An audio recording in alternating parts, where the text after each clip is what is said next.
thank you Nutricia for hosting this amazing free event every year, which gets us healthcare professionals together.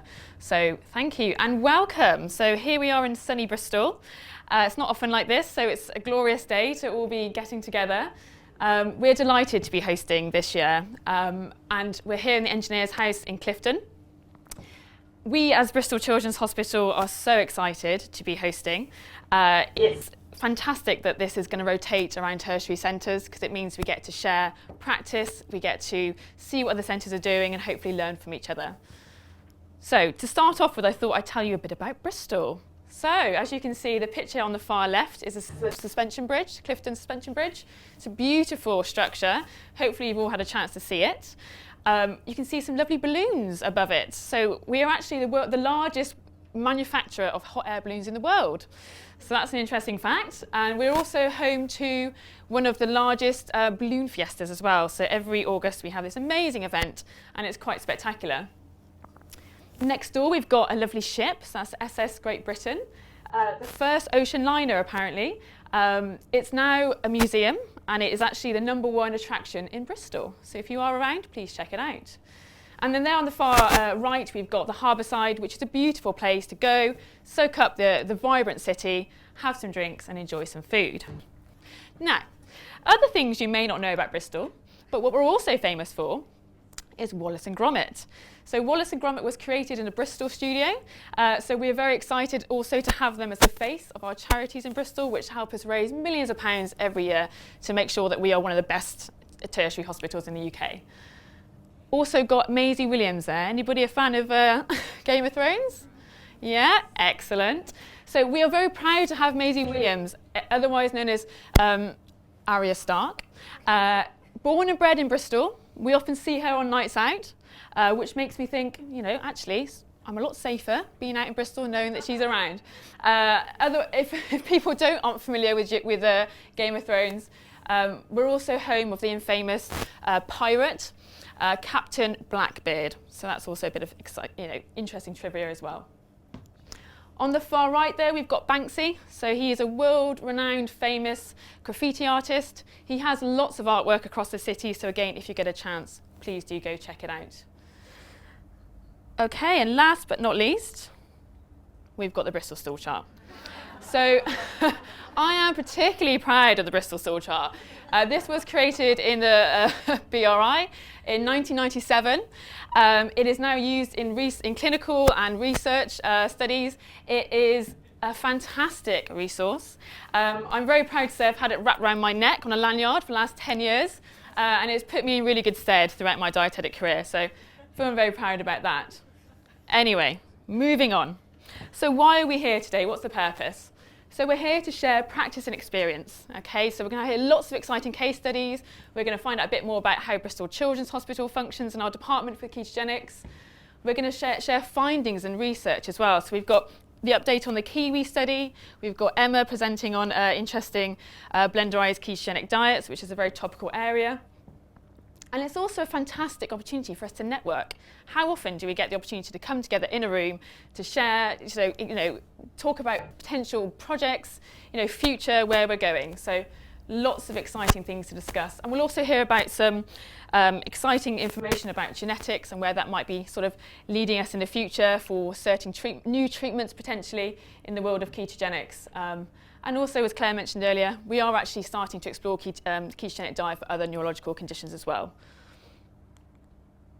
So, just a few things before we get started. So we have a very tight agenda today, so there's lots going on, really exciting. It's the first year that we've actually encouraged abstracts to come along. We've selected 5 and we're going to be, or 6 I think, 6, and we are going to be having a round robin of that today, so that's fantastic. We're going to start obviously with a morning session and afternoon session. We'll be breaking for coffee at 11:30 and we will be breaking in the afternoon at 3 o'clock. Lunch will be served at 12:30 and that will be in the lunchroom down the end. Mobile phones, please put your mobile phones off if possible and try to refrain from taking photos of the slides. So the slides will be available for you afterwards online, so you won't miss anything out. Lanyards. So we've all got our lanyards with our names on. It's really important you keep your badges on at all times today, please. So we know that you're all there and you're all accounted for.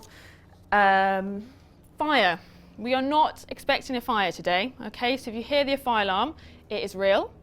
There we are. We've got a fire exit right over there. So that's easy to get out if the fire alarm does go.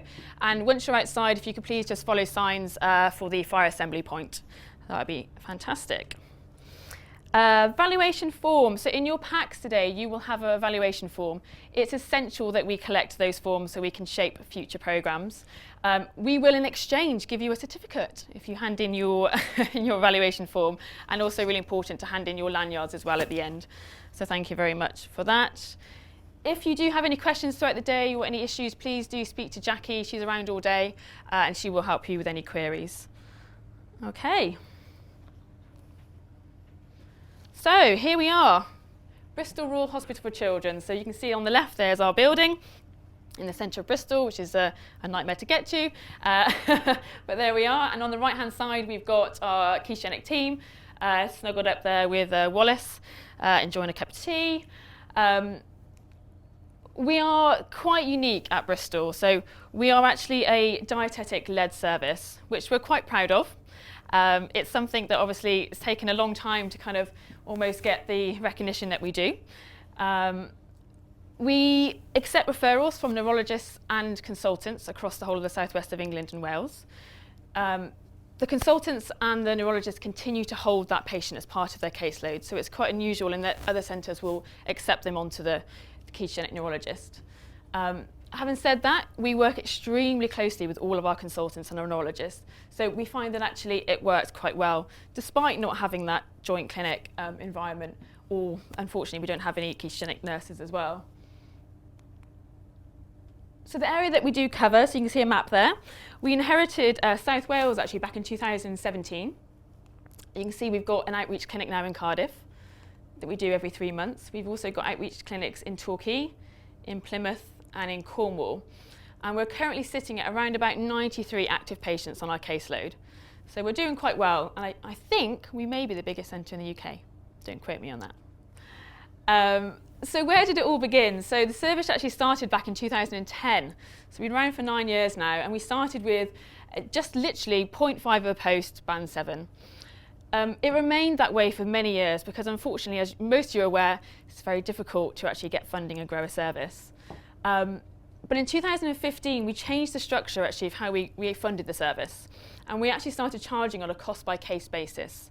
So this was brilliant because this enabled us to actually grow the service. We grew the team and we actually started skill mixing. So including band 6 dietitians, including DSWs as well. And we found that actually by having such a strong dietetic team structure, we were able to do that. So we're really lucky being based in a tertiary centre. We were setting up outreach locations. We were also offering taster days. So taster days is something new. So those patients who are quite ambivalent, sitting on the fence and don't really want that intense kind of hour appointment with us, they can come along to a friendly environment and find out a bit more about the ketogenic diet and meet other patients, potential patients as well.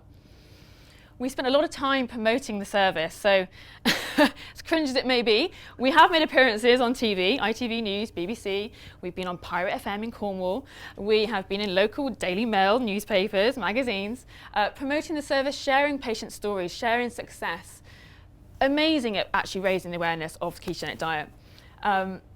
We did get a lot of phone calls after that, not all appropriate, but what that did do is it started generating discussions between patients and neurologists, and that's what it's all about. We've been very lucky to be able to educate and travel around the southwest, healthcare professionals, so that's including doctors and epilepsy nurses, and we're really fortunate now to be part of trials. So we're part of ketogenic sort of palatability trials and also research trials as well. So that just gives you an idea of our current team structure.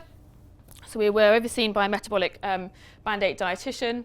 You can see there that actually we've put patients next door to sort of what weight sort of each dietitian holds.